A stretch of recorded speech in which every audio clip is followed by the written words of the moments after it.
Барлықтарыңызға сәлем. Бүгін 21 сәуір күніне болжам. Бүгінгі күннің энергиясы шаш қайдыруға жақсы, жол жүруге де жақсы деп көрсетеді, бірақ сәл ДТП мәселесі болуы мүмкін. Өйткені жер көп кезде земляное наказание жүреді. Ол жалқаулық қана келмейді, ол онкология мәселесін ғана келмейді, иә. Ол артық салмақты ғана келмейді. Ол бір жағынан сол эго, адамдардың өзімшілдігі, мына өзімшіліп кетіпті ғой, мен сенен бірінші боламын деген сияқты бір мәселелерде сондай қателіктер әкелуі мүмкін. Енді бүгінгі күнде сиыр күні, кім әсіресе сиырлар, судың қасында тұратын болсаңыздар, сиыр жылғы, январь айында туылғандар, бүгін сіздерге бір жақсы ұсыныс түсуі мүмкін ақшаға қатысты. Ал қойларға енді стресс, земляян, деревоян белгісіне ақша шығаратын күндеріңіз, слабый карта болса қайта сіздерге ақша келеді. Ақша шығаратын күндеріңіз дегенде демон грабежа күні. Ол коммуналка төлеңіз, кредиттеріңізді төлеңіз. Өткен сізден қарыз біреу сұрап келуі мүмкін, бірақ бүгіні кредит алмаңыз. Өткені төлеуіңіз қиын болып қалуы мүмкін.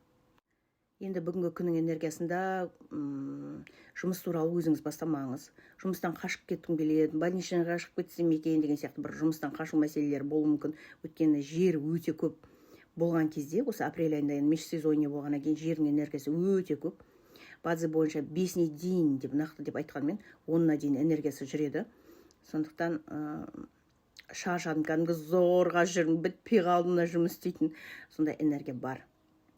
Енді бүгінгі күнде главный сіздерге айтатын джифудан тілек тілеп ал бірінші, содан кейін егер сізге қарыз біреу бар болатын болса, қарызыңызды сұрасаңыздар болады деп.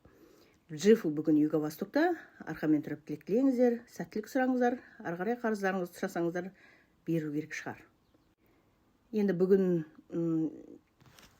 ары қарай жалғастырамыз тышқан болжамдарды, кеттік. Енді тышқан жылғы болсаңыз, немесе декабрь айында туылған болсаңыз, базы картаңызда тышқан бар болатын болса, бұл болжам сіздерге арналады. Тышқандар негізі бүгіннен бастап негізі сәл диета ұстап салмаққа қатысты бір мәселе шешу керек дейді. Денсаулыққа қараңыз, өйткені жалқаулық, память нашарлығы, қанға байланысты, либо денеңізде ісік болуы мүмкін. Осыған қатысты бір денсаулықта дұрыс емес энергия жүріп тұр. Қан тапсырыңыздар, денсаулыққа қараңыздар, сәл бүгіннен бастап сол ЖКТ проблема, диета ұстасаңыздар, өйткені именно ішкен асыңызбен, өйткені жер көп қой, жер көп кезде адамдар көп тамақ жейді. Сол мәселеде бір салмақ қосып алып, сосын денсаулығыңыз нашарлап тұрған жоқ бекен, соған да қараңыздар. Бүгін главный денсаулық.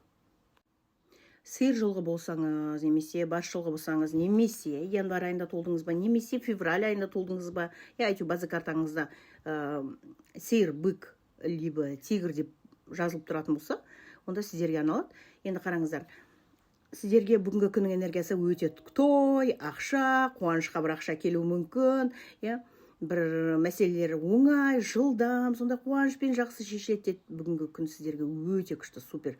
Ешақ болып жұмыс істейтін энергия бар, жұмыс өте көп, шаршадым деп, бірақ қуанатын да жағдайлар бар. Қонақ келуі мүмкін, осы ай негізі сізге көп қонаққа бару, қонақтар сіздерге келу бір мәселелер болып тұр ғой. Енді бүгінгі күнде барынша активный болсаңыздар, көз қорқақ, қол батыр, бұрын сол істеуге қорқып жүрген нәрсенің бәрін жасайтын болсаңыздар, бүгін активный болсаңыздар, және суды көп ішетін болсаңыздар, либо қасыңызға суды бутылкамен алып жүрсеңіздер, жақсы сәттілік келеді, қуанасыздар. Жылдам ақша келу керек. Және бизнес бастауға бүгінгі күн, либо бизнесті үлкейтемін деуге, сондай жақсы. Немесе недвижимость сатып алуға, немесе үйге бір заттар сатып алуға жақсы энергиясы жүріп тұр. Сиырмен барыстарға вообще. Бүгін сіздерге супер шикарно. Тілектеріңіз қабыл болсын. Қоян жылғы болсаңыздар, немесе март айында туылсаңыздар, либо базы картаңызда білсеңіз, қоян бар болатын болса, бүгін күн бір асығыс шешім қабылдау, тез асығыс жасамадың, менің уақытымды алдың деген сияқты бір энергия жүру мүмкін. Өйткені жылаудың, ұрыс-керістің, айқайлаудың сондай энергиясы жүріп тұр. Енді бүгінгі күнде сол ұрыс керіс жылаудан бөлек ақша көп жаратып жіберу да бар да. Қызыл киім киіп алыңыздар, либо бізде енді анау активация топта мистик прогулка бар, зажигалканы жағып қолдарыңызда жүрсін деп айтамыз, либо солай жүріңіздер бүгінгі күн. Ұлу жылғы, жылан жылғы болсаңыздар, сіздерге бүгін энергия келіп тұр да. Енді бүгінгі күннің энергиясы әдемілікке қатысты көп ақша шығарып жібермеңіздер. Білімге қатысты бір мәселе жүруі мүмкін. Балдарыңызға ренжуіңіз мүмкін, бір біліміңе қатысты енді шамалы бағаң төмендеп кетті дейсіз ба, әлде қосымшаңа дұрыс бармай жатсын дейсіз ба. Әйтеуір білімге қатысты, балаға қатысты бір мәселе шығады. Ең главный бұл жерде ұлу жылғы, жылан жылғы әйел адамның денсаулығы. Либо әйеліңіздің, либо мамаңыздың, либо өзіңіз әйел адам болатын болсаңыз, өзіңіздің денсаулығыңызға қараңыздар. Өйткені терімен байланысты және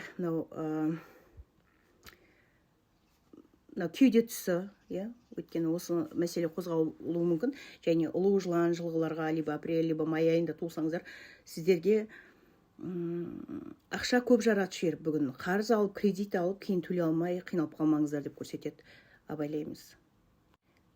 Сіздерге енді корректор ретінде ауызға шым-шым тұз салып, біз негізі огненный наказание бар адамдарға кішкене аузына шым-шым тұз салып, ылғи су ішіп жүру керек дейміз ғой, шамалы отты басады. Әсіресе огненный нандай сезондарда. Енді бүгін сіздерге солай шығар енді. Огненный ешнәрсе жүріп тұрған жоқ, бірақ сонда да денсаулыққа қатысты, ақшаға қатысты мәселені шамалы корректор жасауға бүгінгі күнге ғана жасаймыз. Сәттілік, барлығы жақсы болады, уайымдамаңыздар. Жылқы болсаңыз, немесе июнь айында туылған болсаңыздар, мына активация топта жылқы туралы айтқанмын, мінездемелерін. Жылқы болып туғанына өкінемін деген сөз есіме түсіп кетті. Бірақ жылқыларға бүгін вообще супер күн. Егерде ойларыңыз жақсы, позитивте, негатив айтпай, сондай көңілді жүретін болсаңыздар, қонаққа барсаңыз, шақырған жерден қалмай, қонаққа шақырсаңыз, либо үйіңізге көп бала келуі мүмкін, либо қонаққа барған жерде көп бала жүруі мүмкін, сол энергия сізге жақсы бір жақсылығын алып келеді, либо біреудің екіқабат болыпты деп, либо өзіңіз бөпелі болайын деп жатыр деген сияқты бір сондай жаңалық естуіңіз мүмкін. Балдарға қатысты, қуаныңыздар. Бүгін бизнес бастауға жақсы, жаңа танысуға, адамдармен араласуға өте жақсы. Өйткені қалай позитивте, қалай адамдармен араласасыздар, жақсы аралассаңыздар, сіздерге солай сәттілігін алып келеді, және ақша алып келеді. Сондықтан барынша күшті позитивте билеп, өлең айтып, сондай позитивте жүріңіздер. Сіздерге ғана, осы ғана. Қой жылғы, мешін жылғы болсаңыз, немесе шілде айында туылсаңыз, немесе август айында туылсаңыздар, тамыз айында сіздерге арналады, либо базы картаңызды білетін болсаңыздар, қой, мешін тұратын болса, любой жерінде сіздерге арналады. Енді бүгінгі күннің энергиясы сіздерге недвижимостьке өте жақсы, денсаулыққа өте жақсы, және бірақ білмеймін, балдарыңыз маған үй алып бермедің деймі, балдарыңыз киім алып бермедіңіз деймі, әйтеуір балдармен шамалы қай жағынан екенін білмеймін, ренжісу бар. Өйткені баламен ананың бір-біріне ренжісу энергиясы жүріп тұр. Қоймен мешіндерге ұрыс, керіс, жылап қалу, мен сені бекер туған екем деген сияқты, сол үшін жылап қалу шығар енді. Бірақ бауыр өте де абайлау керек, өйткені ашуланатын айларда, әсіресе осы ай, тез боламы қоймады деп, тез ақша келеді, тез ақша кетеді, бірақ бауыр өтті де абайлау керек. Бүгінде дәл солай сіздерге бауырмен өтті абайла, денсаулыққа қара, бүгін вообще сен анан жасамадың, мынаны жасамадың деп балдармен ұрыспай қойсаңыздар, үнсіз болсаңыздар вообще. Сен темесең, мен теме, батырақ көздің рөлін ойнаңыздар, енді амал жоқ. Көп тыңдаңыздар, аз сөйлеңіз деп тұр өткен сіздерге. Сәттілік. Тауықтар, тауық жылғы болсаңыз, немесе сентябрь айында туылған болсаңыздар, база картаңызда тауық бар болатын болса, білмеймін, бүгін балдарыңызбен, егерде подростық балдарыңыз болатын болса, солармен сөйлесу энергиясы жүріп тұр, және сырт адамдардан әңгіме сөз де келіп тұр, күтпеген адамыңыздан көңіл қалу да келіп тұр. Енді ол кештен басталды, бір күн бірін түстен кейіннен бастап жүреді.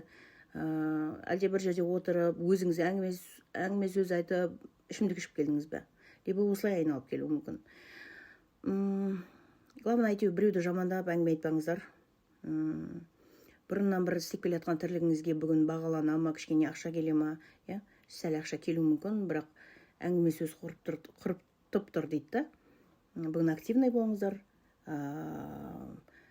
мен істеп жатырмын деген сияқты бір көзге көрініп қалсаңыздар, айдаладан егер бастығыңыз келе жатса, бірінші шығып алып жұмыс істеп, енді бүгін солай болу керек.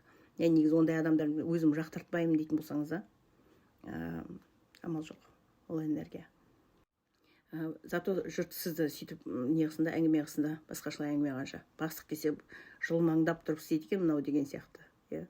Ал енді егерде мен жұмыс жасамаймын дейтін болсаңыздар, просто әңгіме сөз болайын деп тұрған сияқты, содан қорқып тұрмын дейтін болсаңыздар, тұзды су қойып қойыңыздар жататын жеріңізге, либо корректор феншуй бойынша, либо аузыңызға кішкене тұз салып су ішіп жүрсеңіздер, сол да басуы мүмкін. Ит жылғы, доңыз жылғы болсаңыздар, осы ай әңгіме сөз айы болып тұр. Сіздерге кеше енді апрельдің прогноз прямой эфирін тыңдаған болсаңыздар, ит пен доңыздарға. Енді именно бүгінгі күннің энергиясы сіздерде періштелеріңіз қасыңызда, тілек тілеңіздер міндетті түрде орындалады. Бірақ аузыңызға еге болыңыз дейді. Бүгін кәдімгі нема как рыба болып тұрсаңыздар, балықтай мылқау болып тұрмын деп ше. Өйткені мошенникке алданып қалу, именно болмашы сөзден анау үлкен даудың туындап кетуі, осы айтты деп сондай бір қайта-қайта айтылуы, не айтуға батаға. Тірлігімізді, сөзіңізді контрольдасаңызшы бүгін, болды басқа еш нәрсе емес. Өйткені айдың өзі дұрыс емес, бүгінгі күннің өзі дұрыс емес, әйел мен ер адамның ұрсуы ақша үшін деп ойлап тұрмын, енді білмеймін. Және бір либо осы айда ақша ғана емес, айтпақшы қыздар, әңгіме сөз именно ақшаға ғана емес. Әңгіме сөздағы осы айда ит пен доңыздарға именно ортада бір әйел тұруы мүмкін. Әйел сіздерге от салуыңыз мүмкін. Енді жұмыс істейтін ортада болса коллективте, либо мен жұмыс істейтін адамдарға арналған деп айтады ғой. Егер үйде отырсаңыз мүмкін абысыңыз ба, мүмкін сестраңыз ба, енді білмеймін, ортада әйел адам. Мүмкін любовница шығар, ортаға кіретін. Сол үшін ұрсат шығарсыз, біліп қойып күйеуіңіздің. Мүмкін солай, либо ақша, либо әйел ортада. Либо ақша болса да, әйел адам айтуы мүмкін, осы ақша қарыз болды деп сол үшін ұрсу.